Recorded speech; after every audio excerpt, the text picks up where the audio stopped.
Okay. Well, hi, everybody. Welcome, welcome. I'm sure some more people will be filtering in as we keep on going. But thank you to everyone who is joining us. I feel still rusty at these, so bear with me, I guess.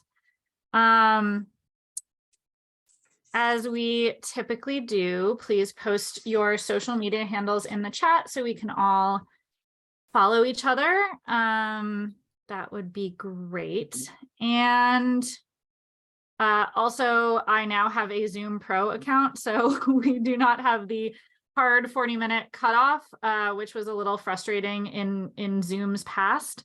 But now we can go, I think, the full hour. So I think I'm going to plan to chat with Ed for about 45 minutes, and then we can open it up to questions if that works for everybody.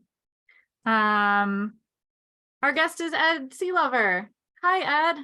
Hi, Kate. Hi, everyone. Thanks for being here. I want to go back. It's business time. So Ed was like one of the first people I thought of to join us for one of these happy hours. He has such a long career in journalism, 28 years in the field. You guys can read these. You don't need me to read them out loud for you, but he has won many awards, and I appreciate that when he sent me his bio, he listed the 2 Guild Awards before the SPJ Journalist of the Year Award. Thank you. I know it's important to this crowd. Yeah, way to read the room. He's written 2 books about beer, and now, however, he has left the journalism field, sadly for us, but and works for the Colorado Chamber of Commerce, which is still germane to the topic at hand. So thank you for being here, Ed. We are very excited to have you. Thanks for thinking of me and having me talk journalism once again here. Yay, we love that. So I guess since we are talking about business reporting, I will start by asking you how you would define business reporting. What are the parameters of that, and did your sort of perception of that change as your career developed? It changed. Not only as the career developed, but it would change from week to week, I would say, depending on how many other things were going on and how many other stories or lack thereof my fellow reporters were doing. Generally, I'll give you the quick background here. I've been drinking beer since I was in college in the early 90s, drinking good beer. And it was called the microbrew industry, not the craft brew industry. And so in 2003, I was working for the Colorado Springs Gazette, and I went to our entertainment editor. I was a City Hall reporter, and I said, look, we have a wine columnist. Why on earth don't we have a beer columnist? And I laid out this long list of reasons why I should do it. And she looks at me, she's like, you got it, do it. And so for 5 years or so, I did just beer columnists, what's good. I'd sampled things. Here's a good beer. Here's a lousy beer. Here's some trends in the beer world. I moved on from there to the Rocky Mountain News for a very short time before the Rocky Mountain News closed in 2009, and then landed at the Denver Business Journal. And one of the things I said to my editor when I was interviewing was, I would love to cover the business of beer for you, because I noticed nobody does that. And it was a great negotiating technique. Don't pay me more, let me cover more. And he said yes. And it kind of made me start thinking about beer in a different way.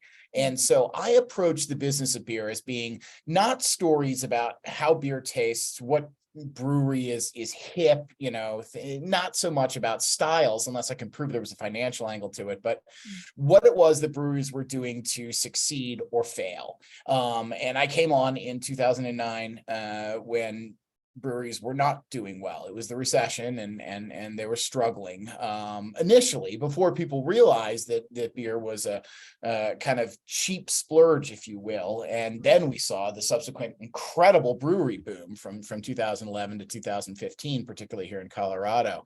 And so I looked at, stories about new breweries were business stories, but they had to be particularly interesting for me to write about a new brewery. Once I got over 100 breweries in Colorado, it wasn't news that you were opening a brewery, but I tried to find out where breweries never opened before. That was a business story. Why would you open here? Why would you open with this new model? I really took out the first tap room focused brewery opened in Colorado in 2006. That was Dry Dock Brewery in a suburb of Denver. And it wasn't until 2011 that we saw more breweries replicating this. So I could look at something like this and say, okay, not just is this a trend, from the consumer idea, it was like, oh, cool, I can go in and just have a beer, but why is this succeeding?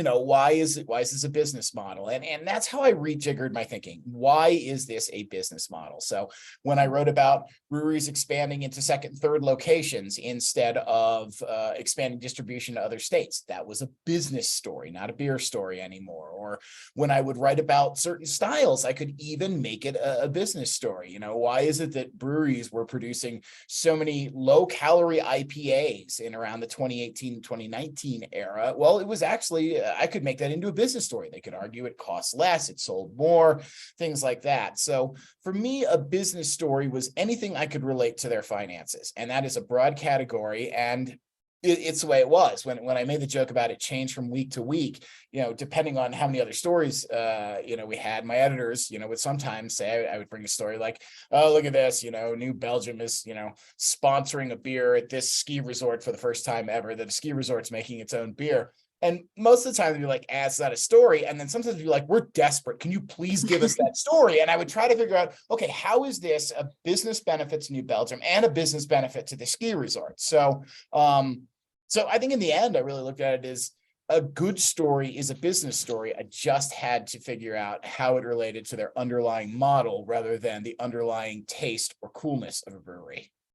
So it's just beer story plus dollar signs equals business story. That's the way I looked at it. And the funny thing is, I found that even when things had kind of a remote connection, there were some of our top hit getters, because I think people, were while our crowd should have been the one reading about law firms acquiring this or, new accounting methods, that when they saw brewery does this, they're like, oh, I'm relieved. Let's read this. So if you could pull in anything about a business model, I think it helped to tell the story, and it helped to tell it in a different way to people who might not care exactly which strain of hops they were using in the latest hazy IPA. Yeah.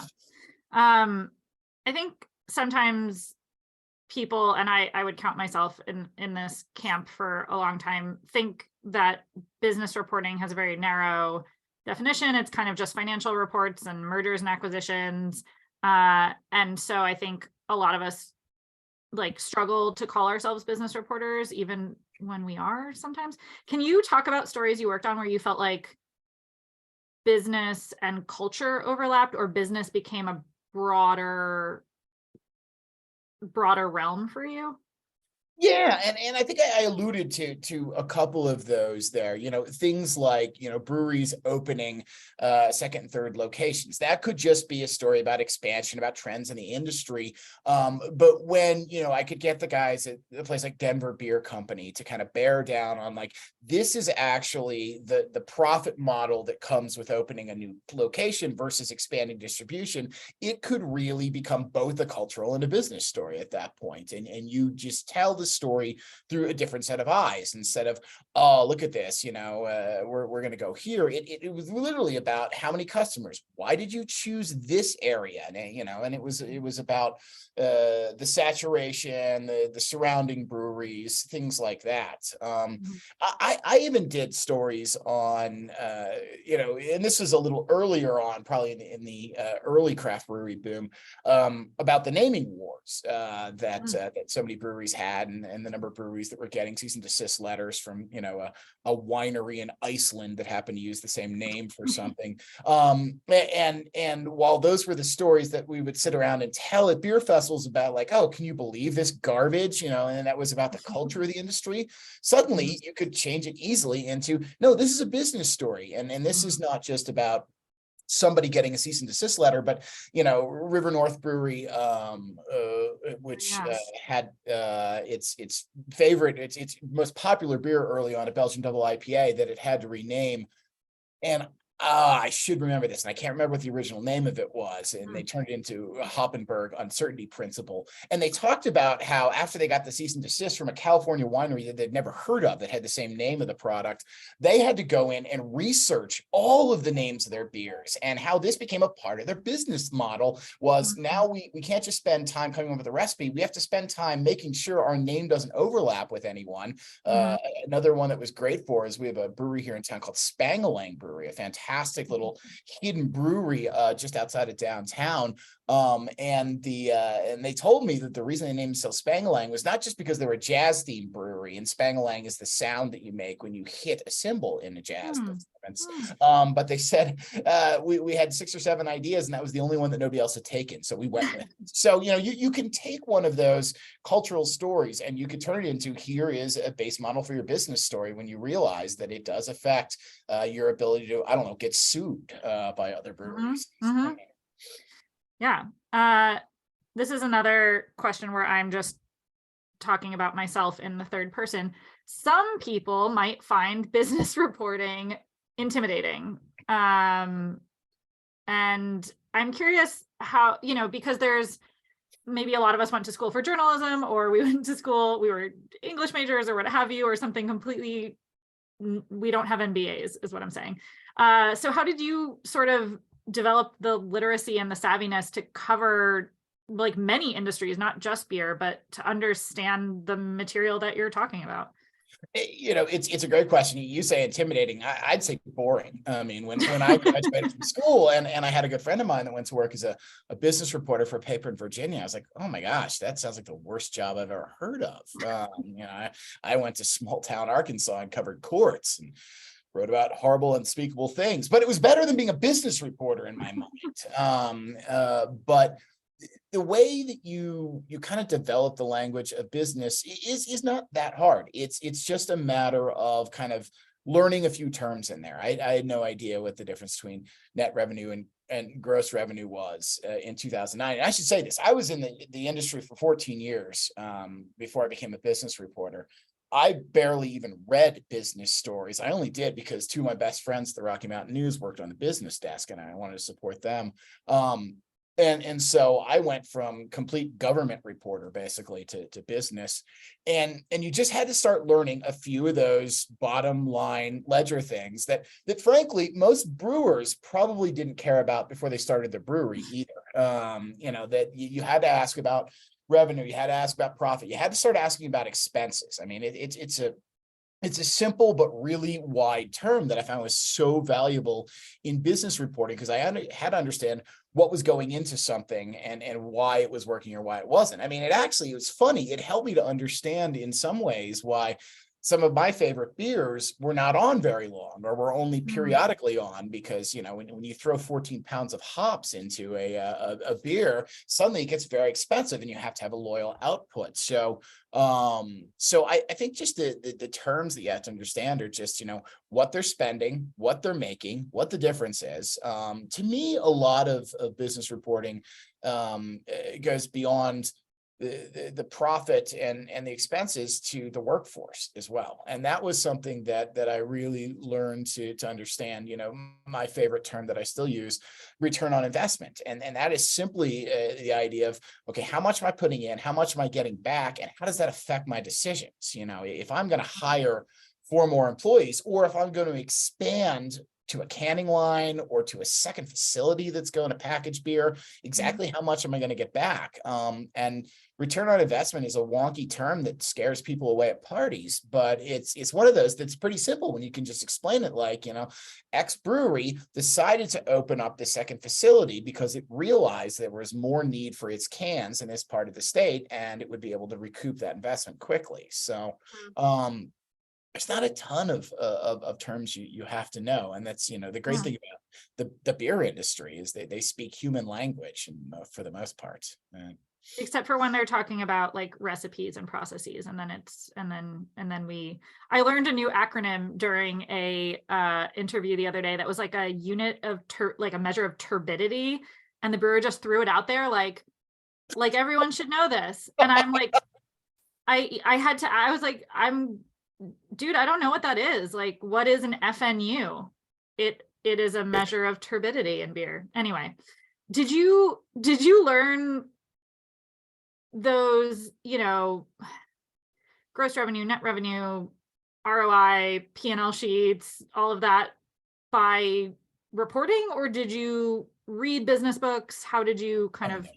Yeah. Oh, no. It was more just report. I read business stories. I'm not sure I picked up the Wall Street Journal very much before I started as a business reporter. Then I actually found out it does a lot more than business. So I was happy for that.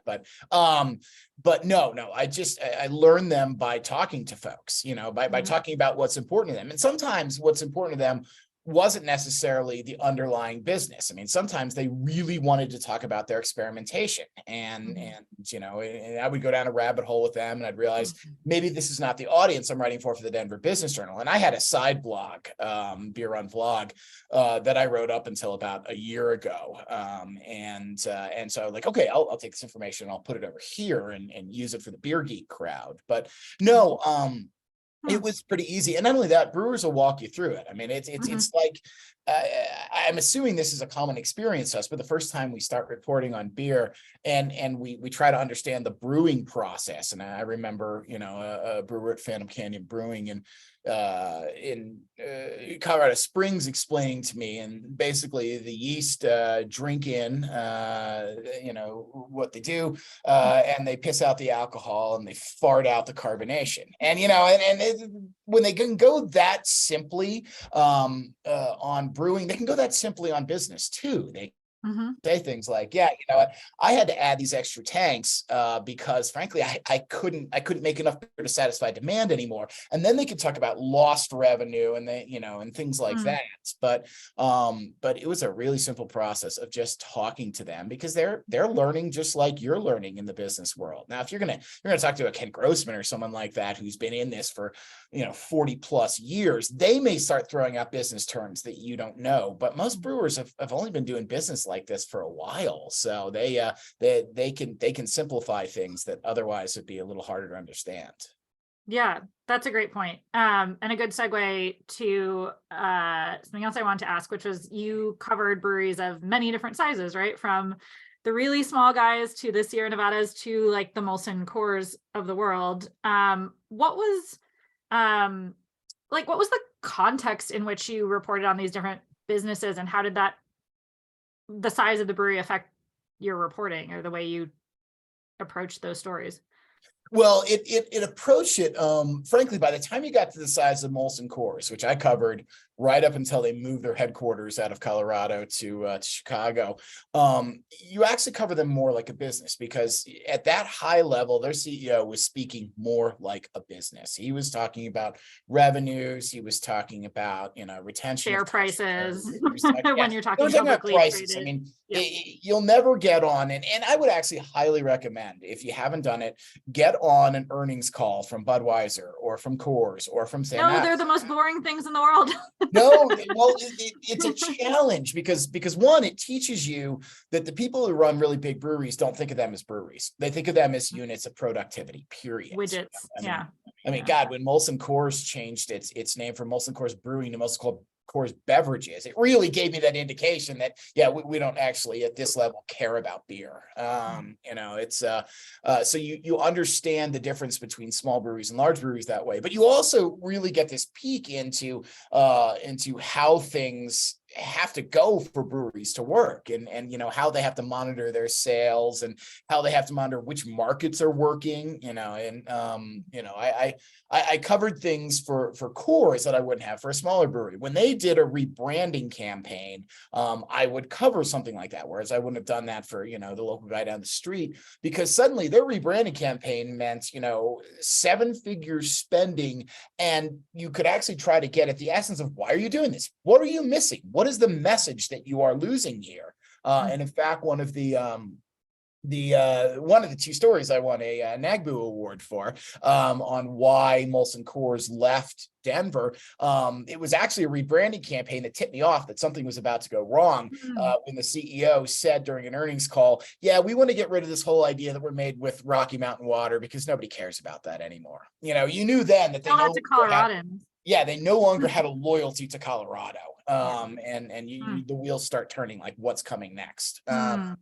But so I guess, sorry, I'm getting away. Your question was, how do you do them differently? So those are the things that you do with a big brewery. And if you're covering a big brewery, little things can make a difference. When you're covering a small brewery, to me, it's more about the big things they do. Why are you doing this expansion, or what's working, what's not, to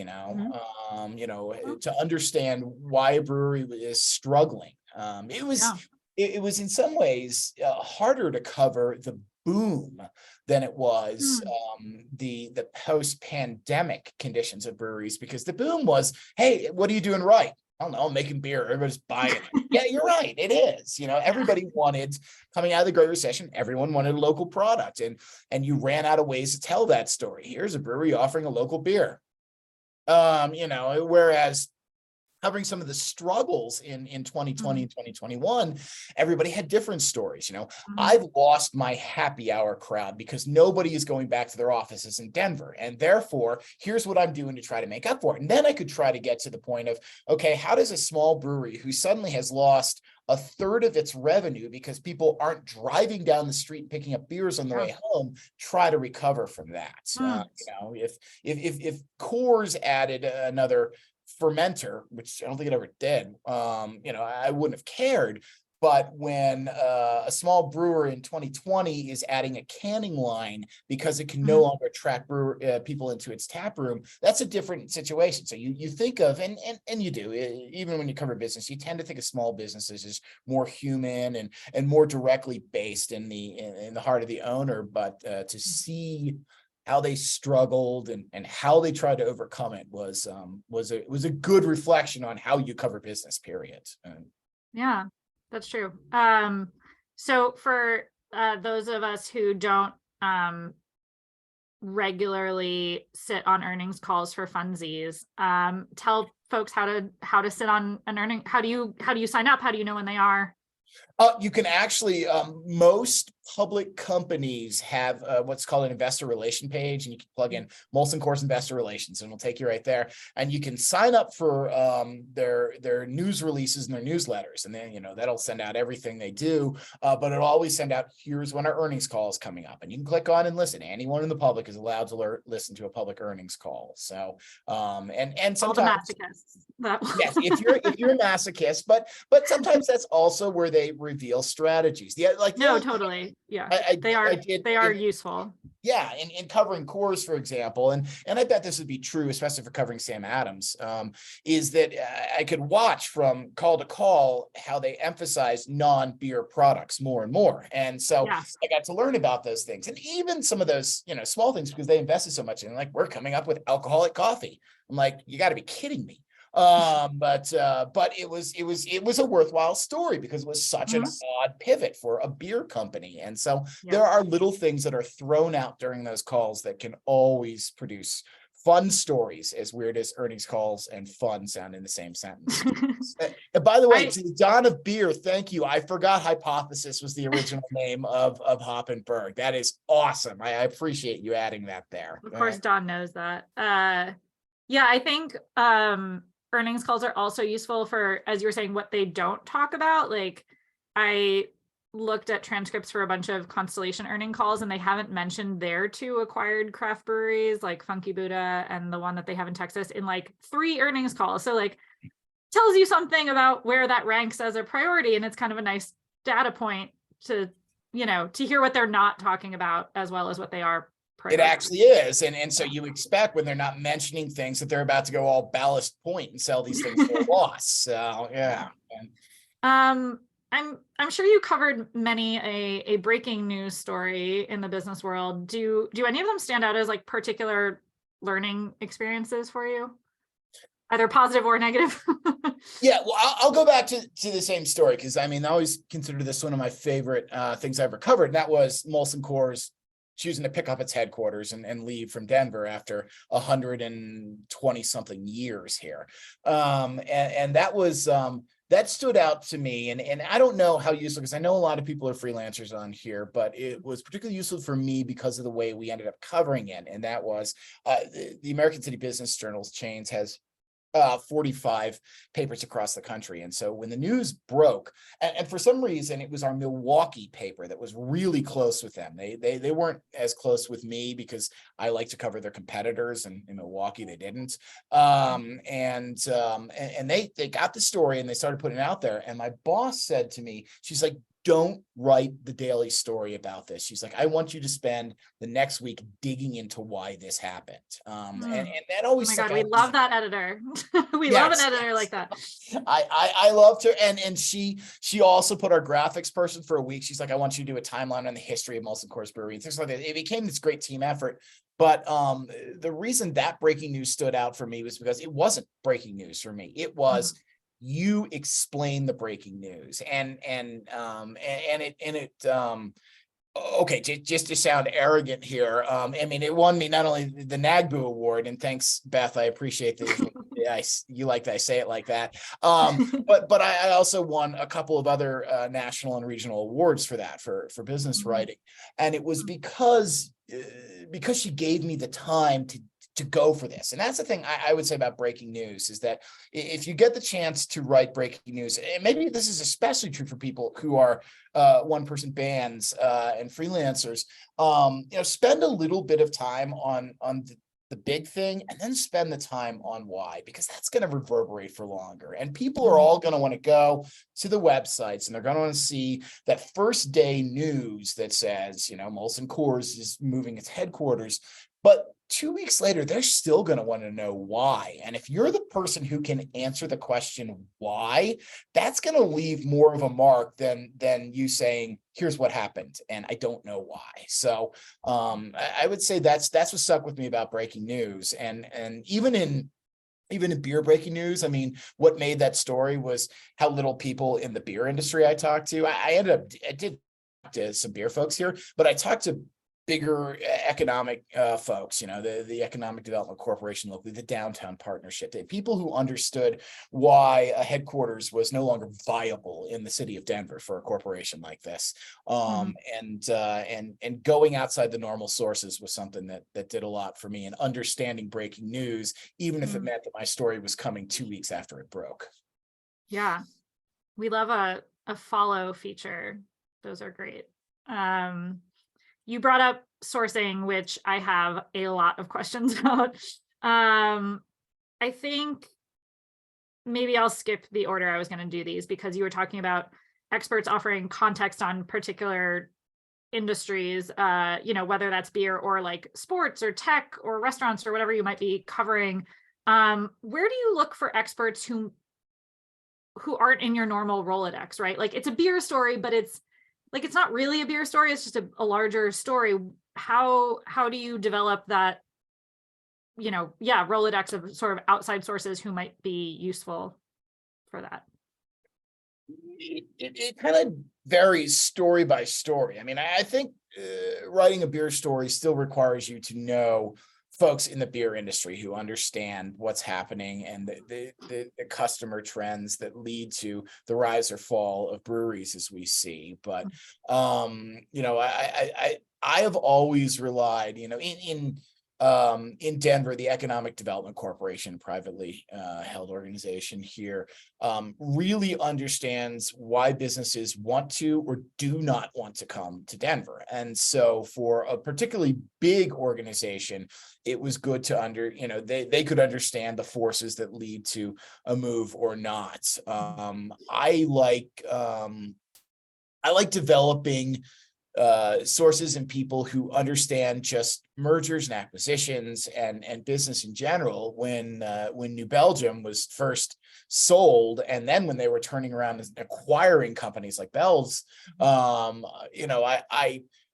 New Belgium's not a particularly media open company. And so I would go to people to understand. I went to someone who was an expert in international business that I had met through a World Trade Center event, and said, tell me why this makes sense, and they were able to actually tell me, here's why it makes sense, and here's why you're going to see them blow up, which, still means, it helps me understand why Voodoo Ranger is now the #1 selling IPA in the world. And so I guess I go to people outside of beer when I need to understand the bigger picture. Real estate is another good one. And we had a lot of folks at our papers. The American City Business Journals is nothing if not a real estate coverage chain. So we had 2 real estate reporters at our paper, and if a brewery was closing, I would be able to go to them and say, get me someone who can tell me what this area is working, what isn't working in this area. When Epic Brewing closed down their Denver location, I was able to go to someone who was able to tell me not just, okay, here's why it's tough, but here's the kind of business that's going in here that you need. So yeah. So I guess I always think about the bigger picture in that. I mean, if you're just talking about beer trends, I mean, you could also go to marketing and consumer folks. I didn't tend to do that as much with business stories, but those are all, people who have a step back from beer and may or may not love beer, sometimes understand why beer succeeds and fails more than those of us who are so in the game. Yeah. How do you get, when you're talking to someone for a business story, maybe for the first time, and you're talking about their business, and maybe their business is struggling, this isn't going to be a great story about expansion and winning all the time. How do you build trust kind of on a fast basis to get them to talk about like why their business isn't doing well? I mean, it's a really sensitive kind of line of questioning. How do you earn that trust? It is one of the things, I guess 2 things I do is that I try to show in some reasonably quick way that I understand the industry. Hey, I'm not just some idiot, who's coming in and be like, oh, what's a light beer? You say like, I've covered breweries, I've seen these ups and downs, something like that, or that's when you drop your resume. Hey, I've been covering breweries for 20 years and blah blah blah, and suddenly, maybe or you mentioned, hey, I was just in last month and I was really enjoying your black IPA, something like that. And so they suddenly understand that you understand where they're coming from. The other thing when I'm trying to get tough information is that I always tend to say, look, this is a tough time for, show that it's not just them. I mean, that didn't work if, a brewery's closing in 2016, then the question would be like, what the hell? Anyone can make beer succeeding Were now. you lighting money on fire in the back parking lot? Yeah.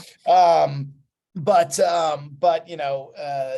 when you see it across the industry, you say, oh man, I was talking to so and so, and they were talking about how much they're struggling. Is that the same thing that's happening to you? Kind of empathize in that what they're going through, and here's what you can bring to them. The other thing I will say, and this isn't quite just, looking for bad news, but looking for sensitive financial information. I mean, it was great to listen into Molson Coors. That's the other great thing about listening into earnings calls is they have to give you so much financial information that the average business would never fess up. So I always, because I tried to get some kind of indication, you could write about this brewery's hot, and how are they hot? Well, they say they are, so I always try to say something like, in whatever detail you're comfortable with, could you tell me how much you've grown? Could you tell me, and that lets them know that you're not probing as much as you're looking for something. So most people would come back to me and say, oh yes, the percentage growth year over year is this. Some people would say, I'm doing this in sales. Some people are saying, I'm turning this per month, and those are just gems when people want to be that open with the books with you.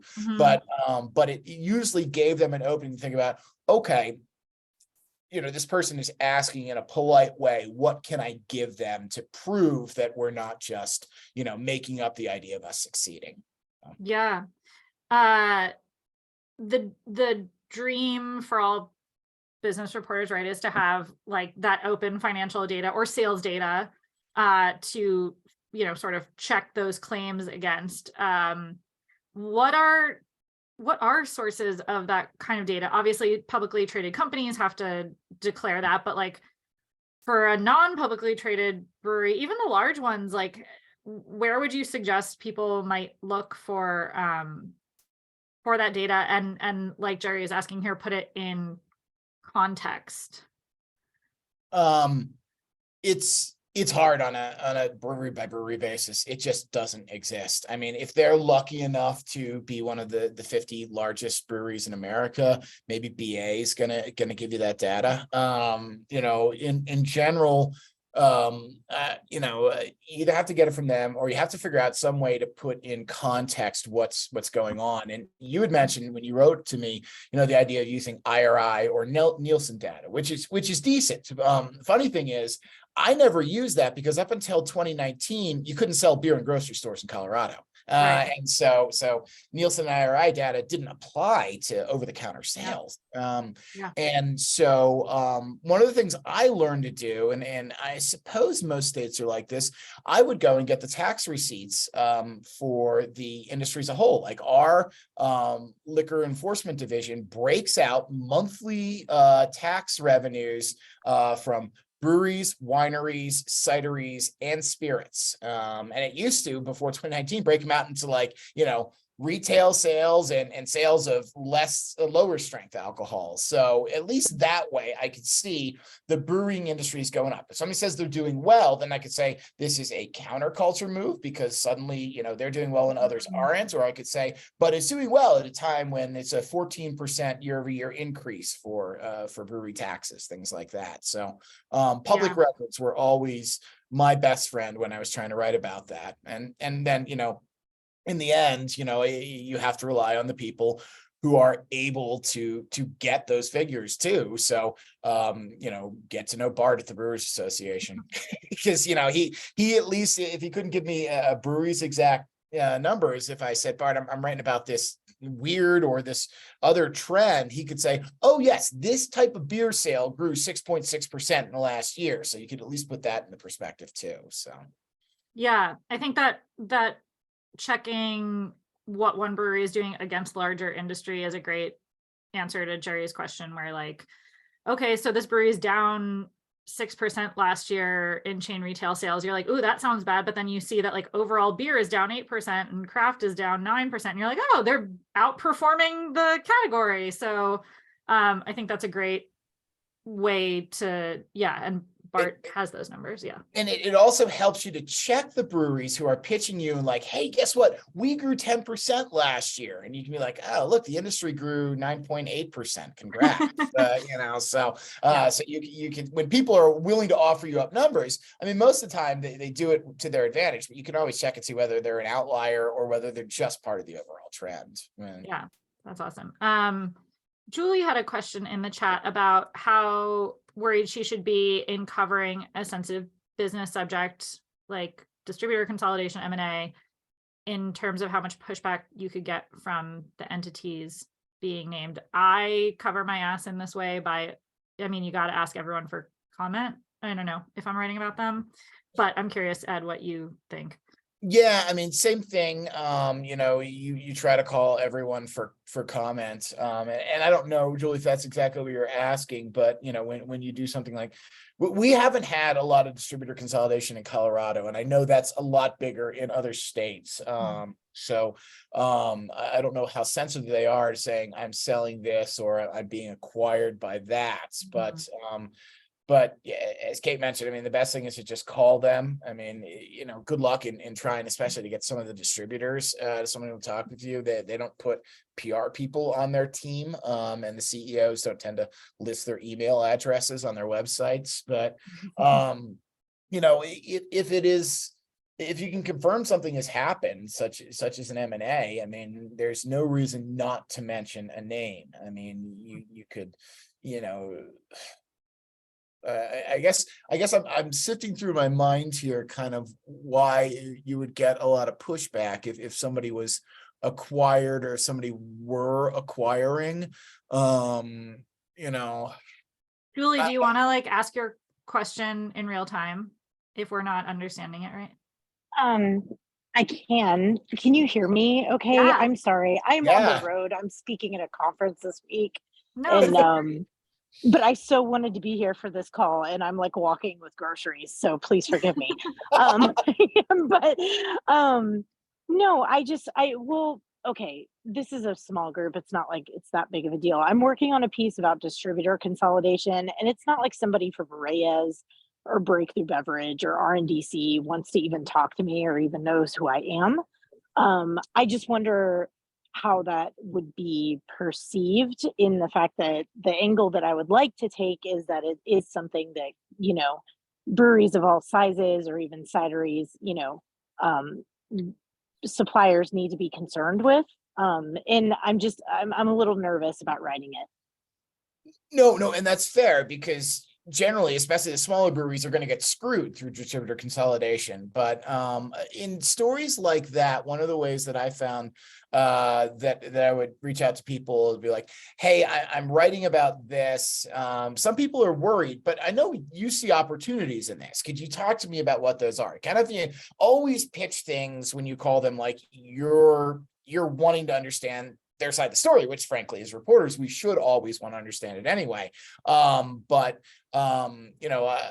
I think it's fair to reach out to them. And if they don't get back to you, then you could just mention, you don't have to say, so-and-so, bought, consolidated, and it's going to be the death of these things, just say they have consolidated. And when you talk to, I imagine you talk to breweries and be like, this is going to kill me. I can't deal with this. You don't have to associate the breweries with a particular consolidation. You don't have to say, this brewery, which was with this distributor and is worried now. You can just say this brewery, which has gone through this, is worried about this. So you don't have to tie a particular consolidation to a particular distributor and kind of sully their name that way. I guess that's the best. I don't know if that helps, but that's the best I would do, is that, I love Ed's idea of the initial email being very like, I want to understand, which I think, as Ed said, is the goal. And then sometimes when I still get radio silence, then my second email, 5 days later is like, so I'm writing this story with or without you, basically. Like, hey, I'm gonna write this story. I've talked to the supplier side, again, offering you one, a final chance to have your voice be part of this, because I think that's important. Like, I think sometimes letting them know that you're like not letting it go. Finally, they're like, okay, well, if she's gonna write it anyway, like, I guess I'll get on the phone. Yeah, or let them know in nice terms why they want to get back to you. I talked to a couple of breweries that say they're worried that they're going to cut off their markets in these areas. Could you talk about that? And then maybe they're prepared. A, they know you're serious, and B, they're prepared to come on and talk about this specific thing as well, rather than just if you say, "Hey, this brewery said you're the devil. Could I talk to you?" Are you in fact the devil? Confirm or deny. Are you Satan himself? Because most breweries just say that Anheuser-Busch is, but I'm curious. They're now naming yeah. I have more questions that I could ask Ed, but I want to make sure with like 15-ish minutes left that audience members get also a chance to jump in. If anyone has another question, please just feel free to unmute yourself and jump in now. I'll give you 5 seconds-ish. Otherwise, I'm going to move on. That sounds like the same way you approach the question with the breweries there. I'm giving you a deadline. Yeah. Like I'm gonna ask this question regardless. So yeah. Seeing no takers. Okay. So at least one publication that you've written for, Ed, no longer exists. This is extremely relatable to me, and I think to many folks here. Do you have wisdom to share about maybe why you left or how you made it as a journalist for a number of years? Can you talk to like how you succeeded as a business? Yeah, well, why I left the Rocky Mountain News was they weren't publishing anymore. So that's a good reason to leave. Yes, yeah, it was a good reason to leave. So I mean, but do you want me to touch on why I left journalism, period, or how Yeah, I if you're started in comfortable sharing journalism? that, No, or how you stayed in it for so long. yeah, I feel comfortable. I mean, going both ways with that. I stayed in it for so long. I mean, because I loved it. I mean, I love writing. I love educating people. I love digging into things. I guess the more that you could do that, the more that people see that you can do that. You know, I was able to at each paper I went to kind of say, I want to do something new here. And just that kind of freshness of, oh, you want to try this, you want to try that, you know, was something that a lot of editors aren't used to, you know, and a lot of editors, you know, I hope there's not too many editors on here that I'm insulting, but a lot of editors I always found want to fill the paper, and I wanted to do things that were different, you know, whether it would be coming to the Business Journal and taking on the beer beat, or you know, when I was at the Colorado Springs Gazette, where I started my beer column, I would do weird things like, you know, I once spent the night in a haunted museum looking for the ghosts, you know, and you just, in addition to just saying, I'll do what you want, you know, throwing out the odd ideas is what makes it. I think for those who aren't working for a publication but are freelancing, I mean, I would imagine that's gotta help too. You know, the idea of, here's something you haven't heard before, and I'm going to do this for you. So, you know, I stayed in journalism so long because I kept trying different things. I kept trying a different approach, and I kept trying a new way to make people interested in what I was doing. And frankly, I worked my ass off. I mean, that was the other thing. You know, I never turned down an assignment. I never complained about things being too hard. I worked long hours, and that's going to be the segue into the second question here, why I left in 2020. And maybe some of you felt this, but you know, when the pandemic hit, I took it upon my own shoulders, and this is, you know, an exaggerated thought of mine, but that I had to save the business community here. Nobody else was writing about them, and I had to explain why things were so tough and where they needed help. And I said to myself, you know, at the end of 2020, this is over. The 65-hour weeks are done. I'm going to go back to being a dad, things like that.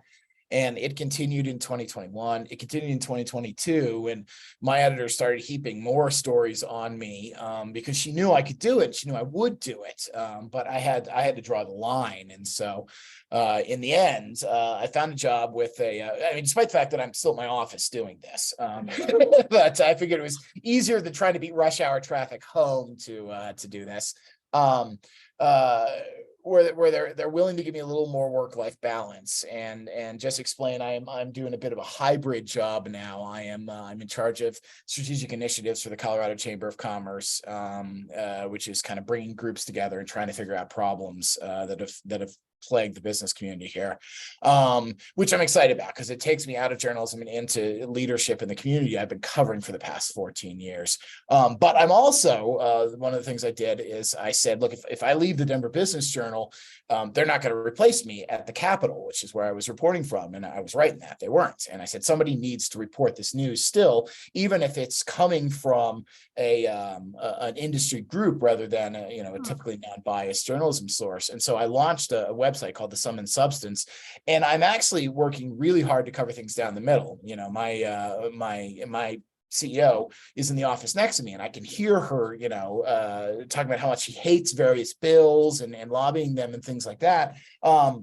And I'm writing things. I make sure to call, you know, the people who are putting up the bills that this organization hates, and getting their opinions and the stories and getting their point of views out there. Because as I say, nobody gets smarter from hearing a one-sided story. So so even things that we as an organization despise, I'm going to try to write down the middle, because somebody needs to hear these stories. And you know, the regular journalistic community isn't doing it here in Denver. So it's a little bit of a hard toe. Some people are like, I just can't buy where you're coming from and trying to do this down the middle.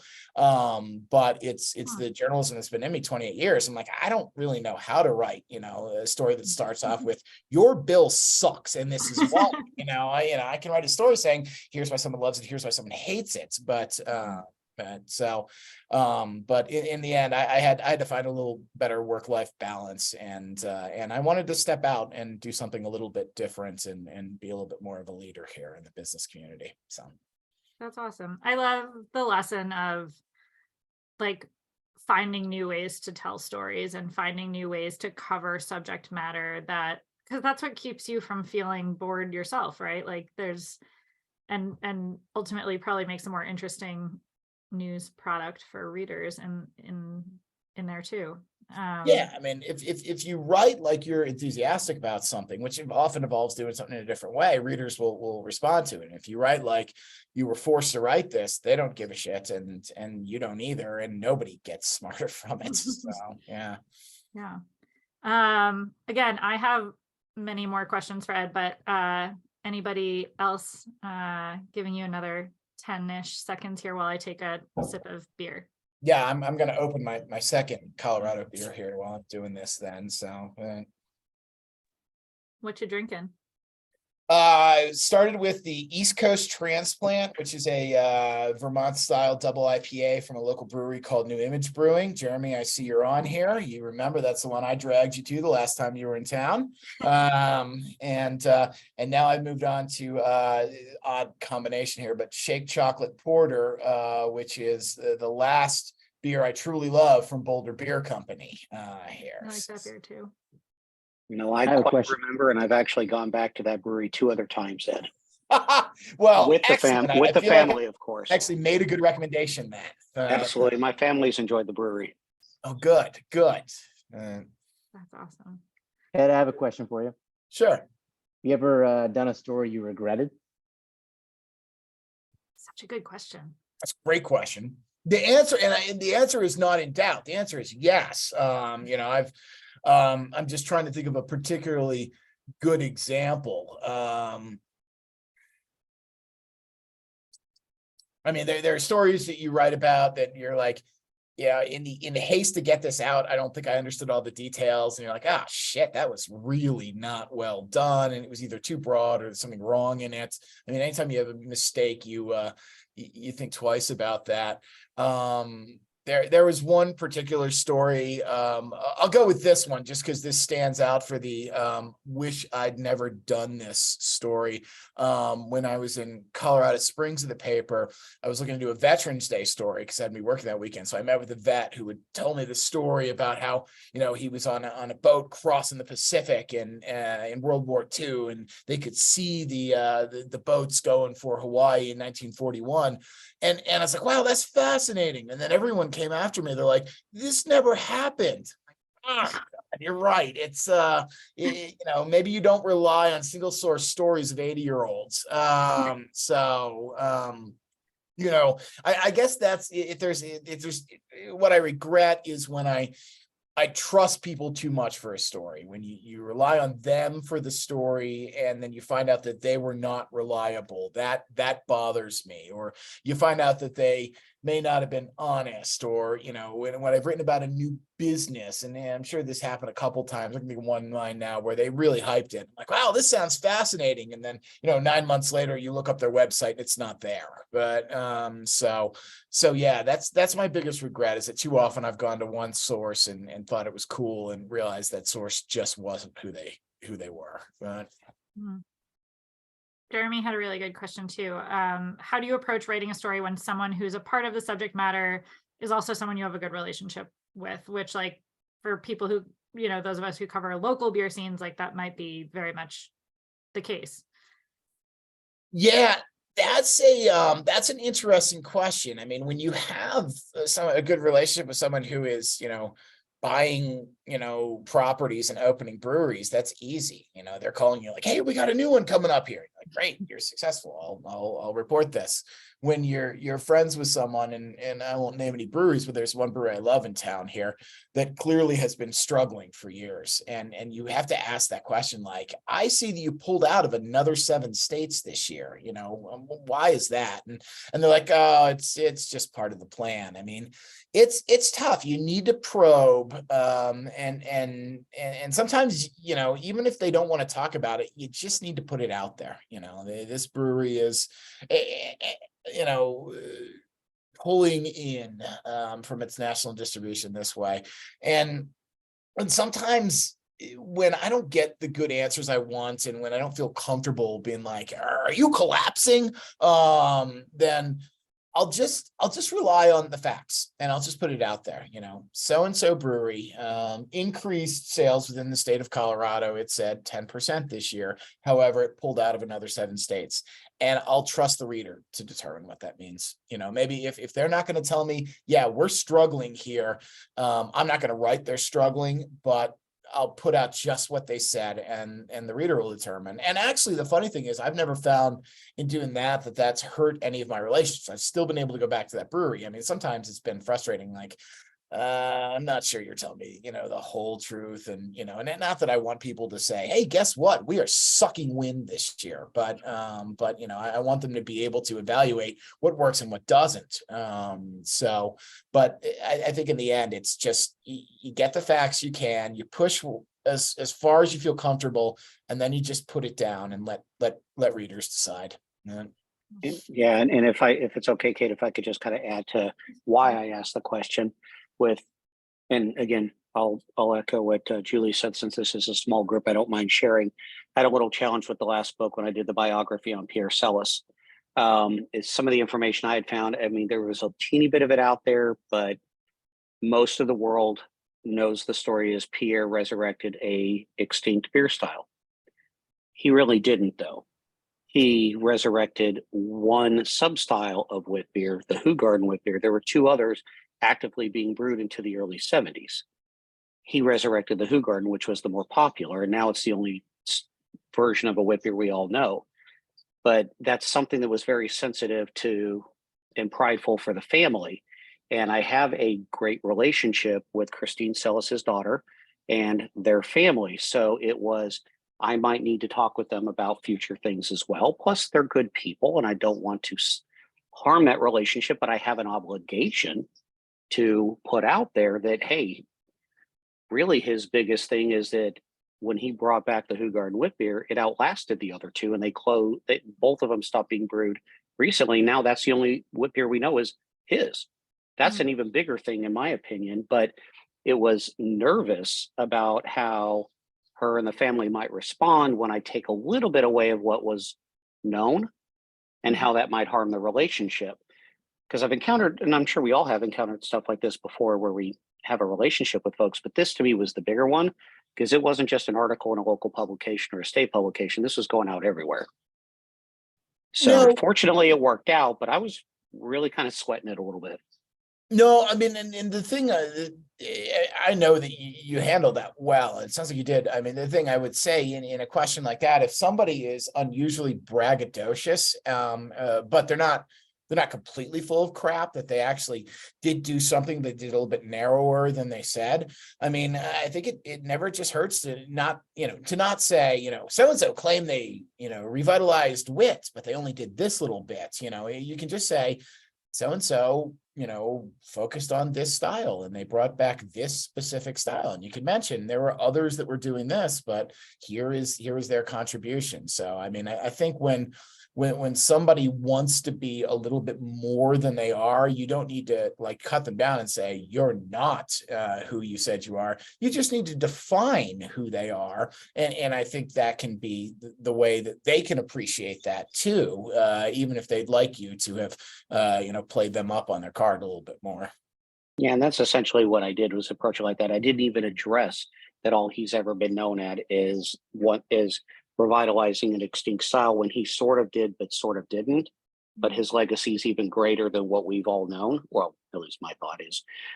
So that's exactly how I tried to present it, in that it was that. And so the family didn't blink an eye about it, but I mean, I was, again, kind of sweating it a little bit there for a while. Yeah. That's such a good, I feel like that's such a great lesson of business reporting, because when you're reporting on business, everyone wants to tell you that they are look at what Theranos did, or WeWork, right? They're we are changing the world, and you're are you? And none of us are probably reporting on the WeWorks and Theranoses of the world, but it's a good lesson that people are going to tell you what they want, and the truth is probably somewhere in between, and it's our job to figure out where that line is. So excellent. Well, Ed, thank you so much for this. This was fantastic. And I know we could be here for another 2 hours, and yeah, we just really appreciate your time, and thanks for doing this. No, well, thank you. It's nice,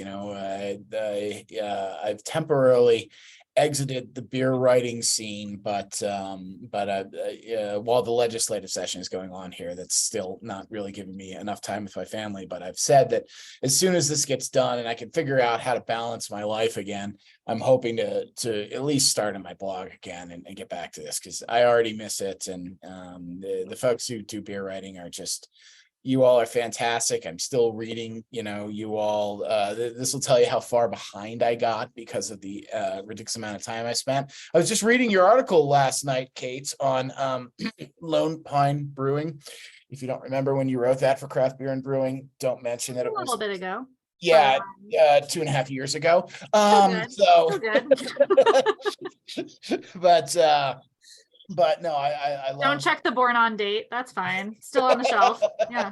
I love reading what you all do, and you all have always inspired me, and even running into you at GBF and other things like that. So please keep doing it, and I'll look forward to continuing looking up your bylines and staying in this game, even if I've kind of exited the game.